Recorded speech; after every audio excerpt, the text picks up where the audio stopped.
I think I've seen in the clan too, like do you guys buy intel or something? So that was the other thing, is I wanted more of an organization for that. I'll pay people who will tell me about wars are that I wouldn't be able to find myself.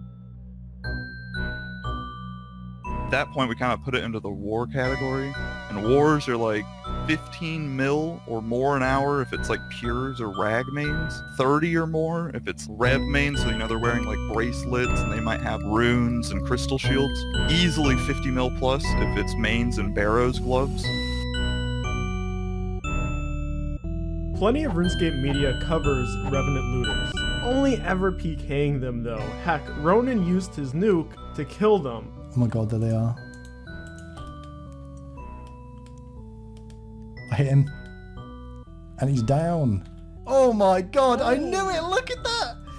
That is huge! 2 mil in one level 14! There's been plenty of attention on these guys, but nobody's actually talking to them. And that is what this video is about. And I think you're going to be quite surprised by the level of sophistication in the amount of GP per hour some of these guys are making. So the person I interviewed for this is, well, he explains it himself, so let's listen.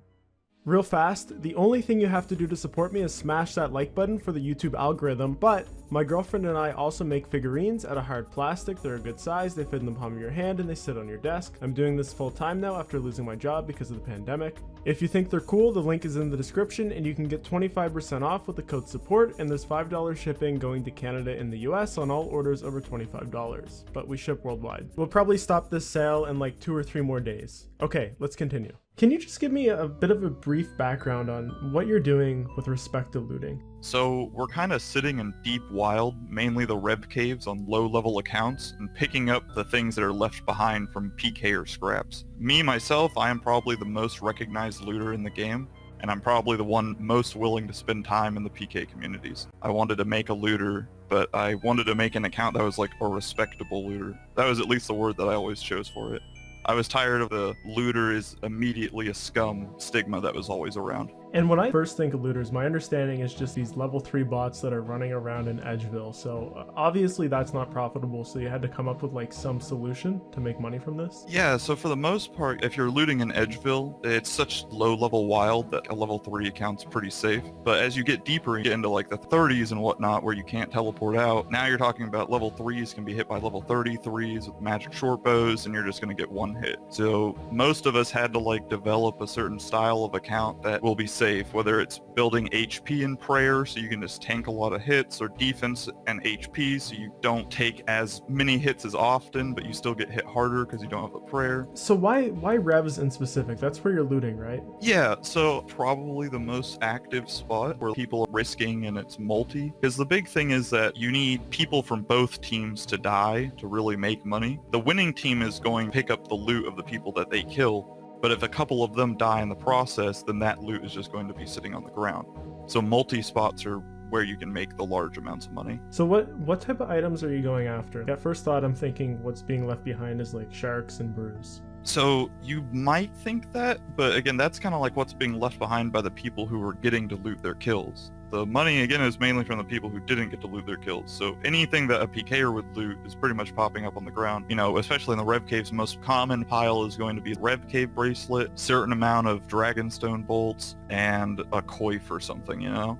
Maybe some ether if they were like there for a while. And then if you're really lucky, like you might even get a +1. Yeah, so like that would be like a really standard pile. If we're talking about if we get into the more clan PKers, they're going to start bringing a stack of runes. They might even bringing a mage switch. But yeah, every once in a while, like a PKer goes down with a +1, and the person who killed the original PKer can't loot their stuff, and after a minute, it just pops up on the ground. You want to get into total level worlds. Like you're building your account to have the levels to get into there. Why is that? So there's a couple reasons, I guess. The main reason and initially why I did it was obviously it's just where more fights are. Any more worlds, there's just going to be more fights. But it also is just nice to be able to hop to a list of worlds and just know that you're never going to be attacked on those worlds, you know? All the low-level PKers are typically made by other PKers in like a day, and they're not going to take the time to skill it up, especially because they know after killing a certain number of looters, the account won't work anymore. There's just not much of a point. Rev protection clans servers pretty much operate out of these total level worlds too. So do you see more clan fights in them? Right, yeah, so that was another like really big reason. It's hard to constantly find teams fighting, but if you always know where one team is and other teams are just going to come hit them, typically sitting in those worlds will generate a good amount of money. And so how do you actually scout out these clans? So there's a couple ways to do it. Sometimes you can find a team and you can just follow them. You can chase them down the worlds, they'll just be hopping in a straight line, so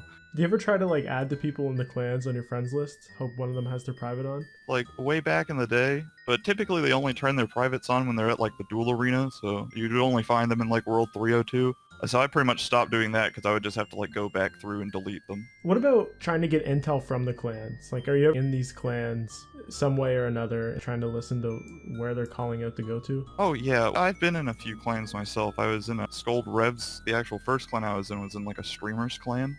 You know, the people who'd go to the Rev Caves streams. That was kind of how I first got into the communities. And then I worked my way into one of the Rev Protection clans. And eventually I was in Moy before it broke apart. And then I left because I just don't think the wilderness should be a business for the most part. I just knew that there would be loot in those worlds. Gotcha. Did they know you were a looter when you were in those clans? Oh yeah, they knew. There's a couple different ways a looter can be useful, right? To the clans, I'm a scout, not so much a looter. I'll let them know where the teams are. If they're holding worlds, I'll let them know when their worlds are under attack. The main thing is that I can go ahead and let people know, like, hey, how many people there are, what they're wearing, without the threat of just getting one banged by 15 dudes. I can also, like, resupply people, can mule extra potions and, like, antidotes and stuff. I carry extra teleports out. Sometimes in the middle of a war, I'll pick up food that's left on the ground and go up to the callers and trade them a whole inventory of food in like a couple seconds. And I think the thing that makes people the most happy to have me around is they lose a +1 and I can get it back to them. I've got back B-rings, ballistas all the time, arum pieces, a few god swords, and just like returning those items, it just makes the people so happy. I think I've seen in the clan too, like, do you guys buy intel or something? So that was the other thing, is I wanted more of an organization for that. I'll pay people who will tell me about wards that I wouldn't be able to find myself. Sometimes I might get a message like, hey, this clan and this clan are going to be fighting tomorrow at like 4 p.m. If that happens, the person who tells me that, I'll give them 30% of what I pick up. If you're in the looter clan, I typically request that you do 20%, but I just do 30% just to make the people happy. Right, yeah, so if I make like 50 mil in an hour and then I just give the person like 20 mil, they're going to feel really happy about it and then continue to tell me where more wars are. Otherwise, I wouldn't have made any money. So making the 30 mil and making that person happy is just too ideal, I guess. So how much can you actually make from looting? So there's a lot of answers to this question, but I think I've ballparked most of them. So if you're just going to have like a pretty tanky account and you just want to hop around the Rev Caves, you're probably going to be able to make like $1 or $2 an hour. Easily more, but you should expect to see like $1 or $2 an hour. If you have total levels, just getting into the 1250 worlds, you're going to see like at least 2 mil, sometimes 3 mil an hour, sometimes from just sitting in those worlds if it's active enough. And these numbers are pretty much if it's active, at least a couple teams hopping around or something going on. With 1500 worlds, you can easily just make 5 mil an hour. Now, if you're hopping with a team, like you're the scout, it's typically like around 7 mil an hour, unless you're with some dudes in really high risk or they're just running into teams constantly. At that point, we kind of put it into the war category, and wars are like 15 mil or more an hour if it's like pures or rag mains, 30 or more if it's rev mains, so they're wearing like bracelets and they might have runes and crystal shields. Easily 50 mil plus if it's mains and Barrows gloves. So now we're talking about like Barrows gloves, a mystic switch, a Nezinot helm, and like a big stack of runes basically on every pile. And what does the actual physical process look like? You obviously loot an inventory and then you gotta run back to the bank or whatever? In the caves, you're scouting around the worlds. Each time that you find like a body, you're probably going to fill like a third of your looting bag. You might pick up like 400k, 600k, and then you go to a different world and you pick up 400, 600k, and you have to find like 3 or 4 bodies, fill up your inventory. Then you go under 30 line, teleport out, go back to the bank, put it all back in, grab out whatever you need, like a typical resupply, and just Revenant cave teleport up. I know some people take canoes. Lots of people are hunting low levels at revs. Ronan did an entire video killing low levels with his tactical nuke. Sir Pugger did a video killing these looters. Have you ever been killed yourself? I have not yet been cheesed. No, I've not been hit by the nuke or the DFS people. I always carry the dragon shield for those guys, but no, I have not been nuked yet. Typically the only times I die is when I'm really AFK. greedy and think that I won't die, because typically I don't. And then like a level 50 with a ballista will show up and 2-hit me somehow. You know, it's that kind of stuff. Lost a full set of yellow graceful to a black dragon the other day because I was just sitting there AFK. Has anybody in your clan been cheesed? I don't think so. I think those guys never really made it to the total worlds. Ah, right, that's true. Do you have like a most successful trip that you can recount? So my most successful hour was 84 mil, just in 1 hour at a war. As for like best items, I've picked up like 3 AGSs and 2 Elder Mauls, and those are kind of tied. The highest valued item I've actually like been on top of when it spawned was an ACB, but I just didn't have the PID. What are the actual trade secrets of being a successful looter? If you want to make the most money, you're going to have to figure out where clan wars are. And they're not public, so they're pretty hard to find. They take the right kind of experience to be able to find them. If you don't know what you're looking for, you're not going to find it. Really, the only thing that you have to be is a low level with the ability to tank high damage or to tank damage for a long period of time. If you're using Runelight, Entity Hider is your best friend at the wars because it'll hide, you know, the 80 bodies on screen, making it so you can't see the loot on the ground. And I think one of the biggest things that people don't think about is having a spare account at Edgeville, watching to see if people are respawning. Why watch them respawn? So, especially when you're in the Rev Caves and you get intel that a world is being active, right? So you go to that world and there's nothing there. Well, if you go to that same world on the Edgeville alternate, you'll see like all these people running from the spawn. And then you know, okay, it's somewhere else in the wilderness. So then you can use those accounts to kind of like start scouring where else it would be. And can you talk a little bit more about your account build? Like I said, I wanted to make a respectable looter account. Went out to, first of all, make it so it could like survive. And I decided just having like as much HP as possible would be good. And early on in the account, the joke was I would get to like 75 HP so I could wear the Ring of Suffering. So any person that came and attacked me would eventually just kill themselves on recoil. But I quickly learned that training HP without training any of the other stats is very hard. I had to go and do all of the Fossil Island on like a low level account. So I went through all the lamps like that, and then I actually ended up raiding and using this account as an alternate just to farm dark relics. I even have 1 purple to my name. And then for about 40 hours or more, I spent just sitting in the Varrock Museum cleaning rocks and putting lamps into HP. And what benefit do you get out of the prayer level? I've made a lot of mistakes along the way with the account. It's just I'm kind of in too deep at this point, and I'm not going to restart, you know? Initially, I was going to try to use Retribution to kill bosses on this account. Kind of like that nuke idea, but then I learned that it doesn't work. And then I decided that I wanted to hit 1500 total, and I got to like 1488 total, and I was like, dang, I could just get 12 prayer levels right now and be done. And so now it's 81. Ah, okay. And did that significantly affect your combat level at all, or not really? So when I was like 50 HP and 69 prayer, I was like level 21, I think. And that was like a really nice level. Nobody ever hit me. Going up to 25 definitely has made it so more people hit me. I plan on kind of maxing the account and going to 1750 total at this point.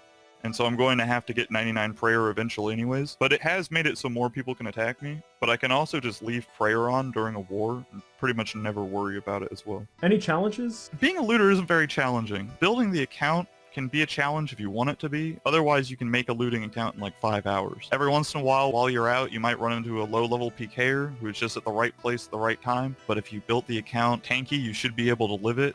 Every once in a while, you might run into like 3 because they do PK in packs sometimes. And I know a lot of my friends in the looter clan end up dying to these guys, but my account's pretty overpowered. I think I've tanked 3 level 50s for like a full minute before to pick up a pile. Having 71 HP with a brew at level 25 is just too much. So how'd this whole looter clan start? Kind of just decided to do it one day, but it was more like instead of just going around looting, I would go around and loot, but then I would also talk to the competition. There was a few other looters with total levels, and I made friends with them and talked to them, and eventually we just kind of became like a little community of dudes that loot together. And then I started going to Black Chins on total level worlds and like other places that I think high level skillers would be, saying like, hey, you know, you can make some extra money if you want to come loot these dudes.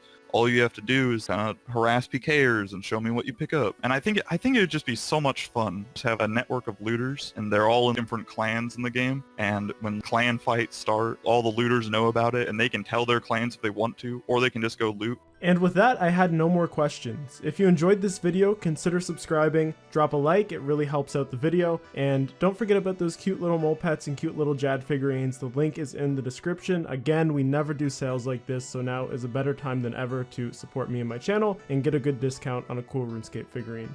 Until next time guys, love, peace, and chicken grease.